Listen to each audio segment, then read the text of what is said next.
Science not rule of thumb. Rule of thumb का मतलब क्या होता है कि बस जो आपके मन में आ रहा है आप वही करे जा रहे हो, आप अपने ब्रेन को अप्लाई नहीं करते हो, आप एक तरह से डिक्टेटर की तरह काम कर रहे हो। ठीक है, कि आपके मन में जो आ रहा है बस वही आप एक्सपेक्ट कर रहे हो दूसरे लोग भी करें, और आपके मन में जो आ रहा है वही आप चाहते हो कि वो इम्प्लीमेंट हो जाए। This is called rule of thumb. But यहाँ पर टेलर ने क्या बोला, टेलर ने बोला science not rule of thumb, मतलब रूल ऑफ थंब को फॉलो नहीं करो। किसे फॉलो करो? साइंस को फॉलो करो, साइंस को अप्लाई करो while managing the activities of the organisation. यानी कि लॉजिकल रीजनिंग पे फोकस करते हुए जो भी डिसीजंस होने चाहिए साइंटिफिक डिसीजंस लिए जाएं, ना कि decisions based on intuition. Intuition मतलब जो भी मन में आ रहा है, या पास्ट एक्सपीरियंस के बेसिस पे जस्ट ले लिया कोई डिसीजन, या हिट एंड मिस मेथड्स, ऐसे ही बस एक्सपेरिमेंट करने के लिए कोई भी मेथड अप्लाई कर दिया। नहीं, ऐसा रूल ऑफ थंब या इस तरह से कोई डिसीजन नहीं लेना चाहिए। डिसीजन लेना चाहिए साइंटिफिक इंक्वायरी करके, कि लॉजिकल एप्लीकेशन होना चाहिए। लॉजिकली आप देखो कि क्या चीज बेस्ट रहेगी। अब जैसे कि आप सीबीएसई का बोर्ड एग्जाम देने के लिए जाते हैं, सीबीएसई बोर्ड एग्जाम आप देते हैं, तो क्या वो मन कर रहा है सीबीएसई का कि आपको 3 आवर्स का टाइम अलॉट किया जाता है to complete your exam paper? नहीं ना, वो एक्चुअली में एक लॉजिकली डेवलप किया गया साइंटिफिक डिसीजन है बाय सीबीएसई, जिसमें सीबीएसई ने ऑब्जर्व किया है कि स्टूडेंट्स अगर इसे कवर अप करना चाहते हैं रिटर्न क्वेश्चन पेपर को, तो उन्हें कम से कम 3 आवर्स का टाइम दिया जाना चाहिए। तो इसीलिए आपको 3 आवर्स का टाइम दिया जाता है। तो मतलब that is also a scientific decision by CBSE कि आपको ये दिया जा रहा है। तो वहां पे सीबीएसई का कोई रूल ऑफ थंब नहीं मिल रहा है, लग रहा है कि हाँ सीबीएसई का मन किया 3 आवर्स दे दिए, या सीबीएसई का मन किया तो कभी 2 आवर्स दे दिए। No, that is based on the logical inquiry and observation. Scientific inquiry and observation को कंडक्ट करके जब सीबीएसई को ये लगा कि हाँ 3 आवर्स देने चाहिए, तो 3 आवर्स दिए जा रहे हैं आपको आपका return test paper conduct complete करने के लिए। तो आइए बेटा रिकॉल करते हैं। Taylor insist that each job performed in the organisation, जो भी जॉब परफॉर्म हो रही है ऑर्गेनाइजेशन में, that should be based on scientific inquiry. Scientific inquiry पे बेस्ड होनी चाहिए, नॉट ऑन इंट्यूशन। इंट्यूशन के बेसिस पे नहीं होनी चाहिए, एक्सपीरियंस के बेसिस पे नहीं होनी चाहिए, and hit and miss methods के बेसिस पे नहीं होनी चाहिए। Next, he says that there must be thinking before doing, which is not in case of rule of thumb. उन्होंने प्लानिंग पे इंसिस्ट किया, प्लानिंग पे इंसिस्ट किया। प्लानिंग का मतलब क्या होता है कि आप कोई काम करने से पहले उसके बारे में सोचते हो कि वो काम कैसे करना है, कि उससे हमें बेस्ट रिजल्ट मिले, और बेस्ट वे क्या होगा उस काम करने का, और उस काम को कब करना चाहिए, कैसे करना चाहिए, किसके थ्रू काम करना चाहिए, है ना। ये सब कुछ क्या है? ये सब कुछ प्लानिंग है।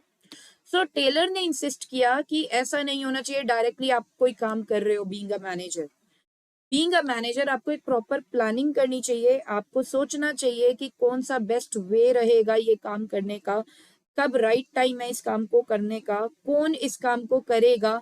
ये सब प्रॉपरली एक पहले से प्लानिंग हो जानी चाहिए। एक माइंड का एप्लीकेशन, एक ब्रेन का एप्लीकेशन पहले ही हर चीज के लिए लग जाना चाहिए, जिसमें प्रॉपरली सारी चीजें क्या हो जाए, प्लान हो जाए। So he says that there must be thinking before doing, which is not in case of rule of thumb. But rule of thumb में ऐसा कोई proper planning वगैरह नहीं की जाती थी। Taylor insisted on introduction of scientific inquiry into the domain of management principle.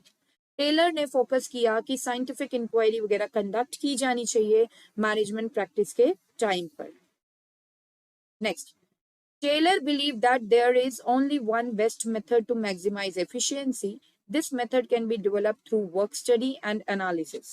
Taylor ने बोला कि ऐसा नहीं है कोई भी काम आप करना चाहते हो तो हर मेथड जो आप अप्लाई कर रहे हो, आप कोई भी वे जो भी आप अप्लाई करो वही बेस्ट होगा। No, there is only one best way, और उस बेस्ट वे को अगर आपको ढूंढना है ना, तो आपको क्या करना पड़ेगा, आपको अगर उसे रिकॉग्नाइज करना है कि बेस्ट मेथड ये वाला है, तो उसके लिए आपको ऑब्जर्वेशंस भी करनी पड़ेंगी, आपको साइंटिफिक इंक्वायरी भी कंडक्ट करनी पड़ेगी, आपको एनालिसिस भी करना पड़ेगा, मतलब डीपली स्टडी आपको हर चीज को करना पड़ेगा, तभी जाके आपको एक बेस्ट मेथड पता लगेगा।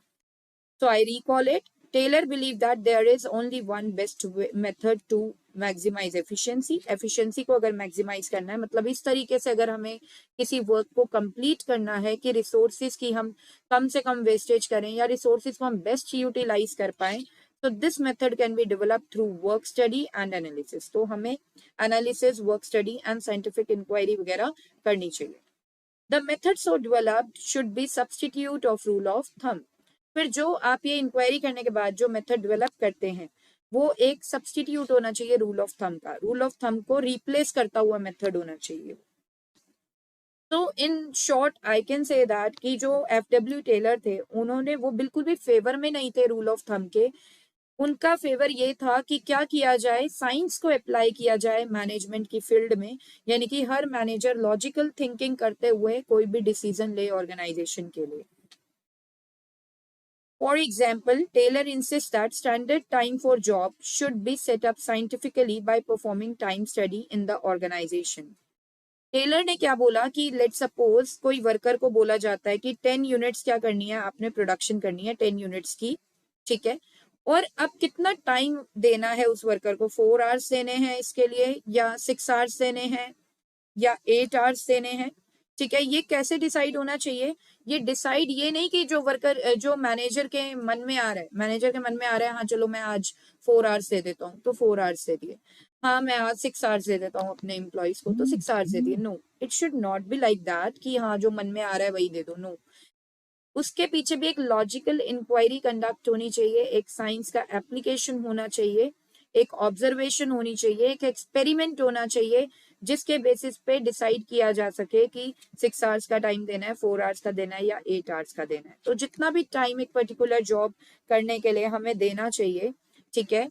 तो टेलर ने बोला मैनेजर को जो भी देना है टाइम एक पर्टिकुलर वर्क को करने के लिए, so that should be decided scientifically, ये नहीं कि मन में जो भी आ रहा है या हिट एंड मिस मेथड से। नो, देन उसके बाद का daily target should be fixed, उसके बाद डेली का टारगेट फिक्स्ड कर देना चाहिए। Abhishek Munjal, good afternoon ma'am. Good afternoon Abhishek, how are you? तो आइए अब बात करते हैं कीवर्ड्स की। कीवर्ड्स मींस कि जब भी आप इस प्रिंसिपल को अपने आंसर शीट में लिखेंगे तो कौन सी चीजें आपकी टीचर होगी जो ध्यान देना चाहेगी कि मार्क्स अगर 4 में से 4 देने हैं तो ये चीजें एक्सप्लेनेशन में होने जरूरी है, ये इंपॉर्टेंट सेंटेंसेस या ये इंपॉर्टेंट वर्ड्स एक्सप्लेनेशन में होना जरूरी है। तो आइए बात करते हैं कौन से इंपॉर्टेंट सेंटेंसेस या वर्ड्स हैं जो आपको यूज करने हैं while giving the explanation to this principle, that is science not rule of thumb. Use of science for each and every element of management, सबसे पहला ये। दूसरा, there is only one best method to maximize efficiency and this method could be developed by study and analysis, not by rule of thumb.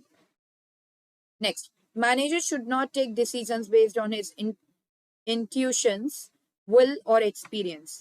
Take every decision scientifically, manager हर एक decision को क्या ले, scientifically ले। तो आइए बेटा इसके बेसिस पे एक केस स्टडी है, देखते हैं। Rohan is desirous of setting up a small factory to manufacture packing materials. Rohan एक स्मॉल फैक्ट्री सेटअप करना चाहता है जिसमें वो क्या प्रोड्यूस करना चाहता है, packing materials. He plan to use logical approach, उसने प्लान किया कि वो क्या यूज करने वाला है, रोहन यूज करने वाला है logical approach. And take every decision with fact and figure, और हर एक डिसीजन वो फैक्ट्स के साथ, फिगर्स के साथ, मतलब प्रॉपर डेटा जो अवेलेबल होगा उसके बेसिस पे लेगा, विद प्रॉपर रीजनिंग, एक प्रॉपर माइंड चलाते हुए, रीजनिंग देखते हुए, प्रॉपरली रीजनिंग को कंसिडर करते हुए डिसीजन लेगा, rather than relying on hit and miss method. Hit and miss method पे नहीं रिलाई करेगा, नहीं ट्रस्ट करेगा।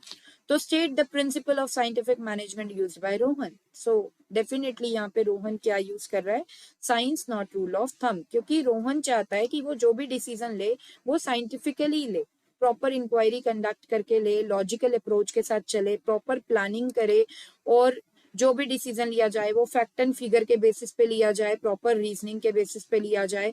हिट एंड मिस मेथड को अप्लाई करने के फेवर में रोहन बिल्कुल भी नहीं है। सो प्रिंसिपल जो अप्लाई हो रहा है वो हो रहा है science not rule of thumb.